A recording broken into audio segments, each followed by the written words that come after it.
Hi friends, welcome back to another episode of Generation Tech. My name is Alan, and today we're going to be doing something a little bit different, something that we used to do a lot actually, and something that I really enjoy doing, and that's taking an element of Star Wars and trying to use real life science to kind of analyze it. One reason I like doing this is because then we can discuss things outside of Star Wars, which is obviously very refreshing from time to time. It's also a great way for me to introduce to you guys ideas and concepts that I think will benefit you in your everyday interactions with other people. We here at Generation Tech completely believe in the humanity first movement, but today instead of focusing on the more destructive parts of the movement, which admittedly are awesome and completely therapeutic in some ways, today I want to talk about loving our fellow man. Ender Wiggins once said to his sister Valentine, "In the moment when I truly understand my enemy, understand him well enough to defeat him, then in that very moment, I also love him." I'm not really a religious man, but that is as close to a spiritual truth as I'm gonna have. It's the idea that if we truly understand an individual, understand their motivations, why they are the way they are, we can only come to two emotions, either pity or pure love for that individual. I think the root of a lot of conflicts today all stem from miscommunication. And that's why today we're going to be continuing on that path of understanding by looking at two of the most interesting groups of people in Star Wars, the Sith and Jedi. I want to know whether a person like Anakin Skywalker is predisposed to be Darth Vader from birth.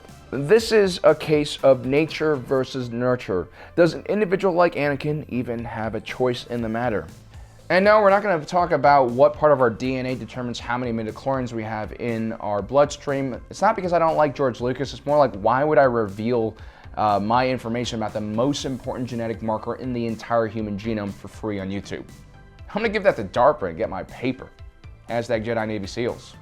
Now, we don't actually have an in-depth study into the biology or psychology of Force users in Star Wars, but we do have very extensive psychological studies of humans here on Earth. Over the years, the social sciences and mainstream psychology has drifted away from the idea that humans are born as a blank slate from a personality standpoint. It's an appealing and hopeful concept that would essentially put all of us on the same playing field and make nurture and environmental factors the primary driver in how we turn out as human beings. It would give us choice and make us not feel so helpless, but more and more studies are showing us that personality is actually coded into our DNA. Studies of identical twins show that they have a higher correlation in their personality matrix when compared to non-identical siblings. So this means individuals like Anakin Skywalker are born with certain personality traits. His hot-headedness and impatience might be the direct result of his genes, just like Obi-Wan Kenobi might have been born with a more calm and patient personality due to his genes.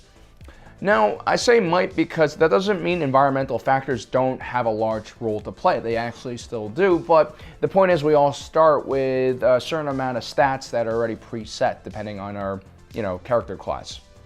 But yeah, environmental factors matter. As a matter of fact, they matter so much that scientific studies now show that personality development begins in the womb, when we still are fetuses. Pregnant women who have survived traumatic events such as earthquakes in California or the 9/11 attacks had infants born with signs of PTSD. We go back to Anakin Skywalker, whose mother was a slave and constantly put under mental and physical duress. On top of that, we now know that Darth Sidious and Darth Plagueis might have created Anakin in the first place using just the Force to assemble cells together into a fetus inside of his mom. Which actually really destroys the scientific tone I'm trying to put in this video, but the point is Anakin was messed with as a fetus, which leads to some very severe mental illness issues later in his life. In a separate video, we actually diagnosed him with borderline personality disorder. You can check out our full analysis in the video in the top right corner. And no, I'm not a doctor or a licensed psychologist, so don't take it too seriously. Now, I really wanted to make sure I get that point across that environmental factors do affect this, because otherwise it's kind of depressing and hopeless. And I think George Lucas also thought the same. Although anyone during the prequels without knowledge of the original trilogy could see that Anakin was on the path of destruction, pain, and loss, at the end, Anakin still was able to change his course in life thanks to his son's encouragement and eventually return to the light side before he's blown up. So yeah, we all do have some choice, but our personalities are definitely ingrained to us at a DNA level. And these personalities can affect us in a huge way. It can determine our future career path, what our political ideology is, and if we are Force sensitive, ultimately which path we follow in the Force. So why am I bringing this up? Well, I think it's really important to note because nowadays people are becoming more and more extreme and intolerant, especially about our political views, If you look at extremists on the left and right, there's no longer any room for intelligent debate or rational thoughts. It's basically all emotional, and everyone basically goes into a conversation thinking that they have a moral high ground.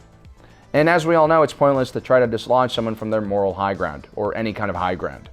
But what these extremists don't truly understand, and maybe you're one or you have been, I certainly have, please don't click away if you are an extremist. What they don't understand is that there have been numerous studies that have found out that conservatives and liberals have different personality traits. Ones that we have established are basically baked into our DNA and that we have very little choice over. So what I'm actually trying to say is that our political views, in a way, are baked into our DNA the same way our races or our gender.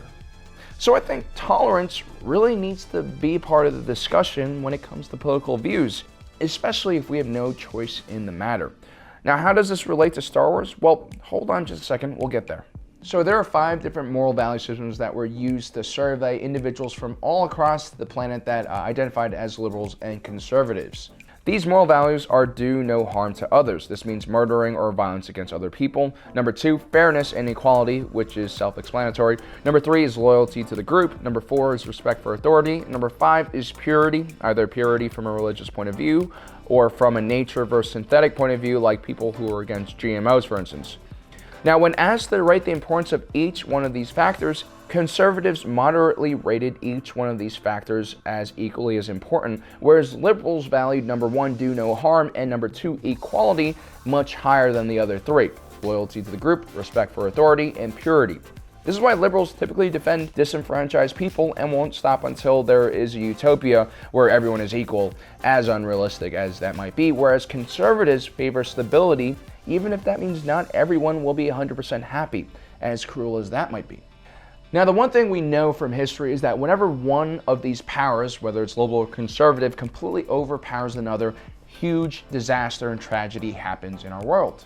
There were the mass killings led by the leftists during the French Revolution. This was a complete destruction of public order and human decency, all done in the name of so-called equality. Then there were the concentration and extermination camps created by Hitler's Nazi Germany in World War II. This was all done in the name of so-called order and stability. Now, instead of debating which transgression was more evil, we should be talking about why these things happened and how we can prevent them in the future. And all evidence points to unreasonable militant extremism, left or right. Now, in Star Wars, the Jedi and Sith are competing factions, and they don't really fall into the traditional liberal and conservative scale when it comes to moral value. Instead, they kind of have their own moral value system. The Jedi view a version of purity as the most important thing. They believe that purity of thought, the detachment from human emotions, is the most important moral value. They actually consider this moral value as more important than the do not harm moral value.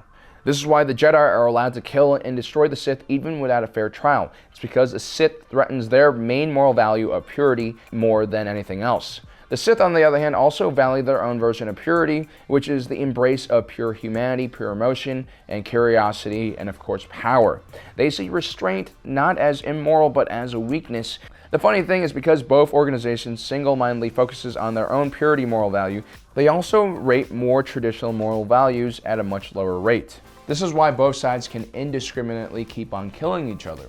Jedi, as we mentioned before, and definitely the Sith, worry less about the do not harm clause. They also both don't believe in fairness. There's nothing fair about not freeing Anakin's mom from slavery simply because they're afraid Anakin's purity will be affected if he becomes attached to his mom. Again, for a Jedi, purity is everything. Both groups seem to regard respect for authority and loyalty to the group a bit higher, but again, that is secondary in the moral hierarchy when it comes to purity.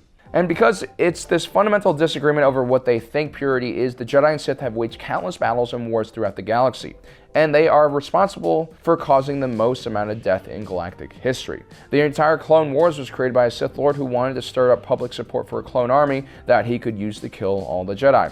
Without Palpatine and Plagueis causing chaos in the galaxy, the Clone Wars most likely would have never happened. And that's not even tapping into the Old Republic's history when the Jedi and Sith literally battled against each other and dragged along with them the rest of the galaxy. But it wasn't always like this. At one point, the Jedi and Sith came from the same order. There was a time where an order of Force users practiced both the light and dark side of the Force and found balance within themselves. There was a higher understanding of the Force at the time, and they viewed the dark side and the light side as naturally being able to balance each other out, and both very necessary. Now sure, we tend to associate life and healing with better things than say death and decay, but death and decay are necessary for the life cycle to continue. But eventually, as humans tend to do, some Jedi, as they were called, drifted more to the light side and some more to the dark, and divisions were drawn and people were killed, and the door of discussion and the rational exchange of ideas was completely closed. And that's what we can learn from Star Wars and bring to the real world. When we begin seeing people with differing opinions as immoral and evil, we close the door for a reasonable discussion. We create an echo chamber just like the Jedi did in the waning days of the Clone Wars, or the Sith Brotherhood did during the 7th Battle of Ruusan, when they kamikazed themselves with a thought bomb. We should seek out people with differing opinions so that we can challenge our point of views. Although we are genetically predisposed to certain political views, we should fight those instincts.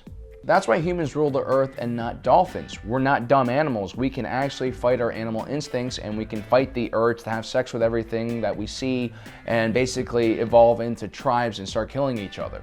I actually think it's immoral to close yourself off from reason. I think it's immoral to hide in the comfort of your own bias inside of your own tribe.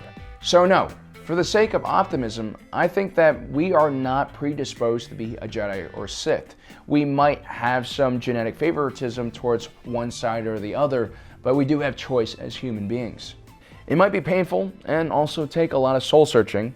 You know, from my personal experience, the most successful people I've met in my life are basically great Jedi. They're politically independent. They don't really fall for talking points. They don't follow any political ideology. They're self-thinkers, and they think outside the box.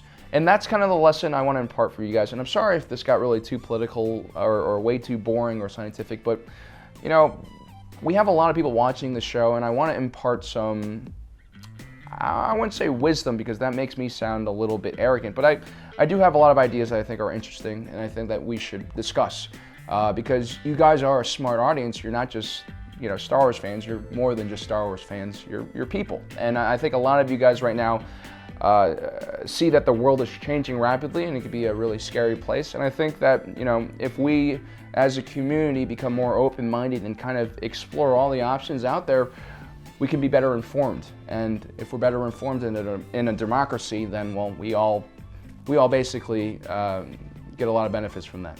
Anyway, guys, I hope you enjoyed today's episode. Don't forget to subscribe and hit that notification button, as usual. Thanks for joining us today. If you're watching this, you are Generation Tech.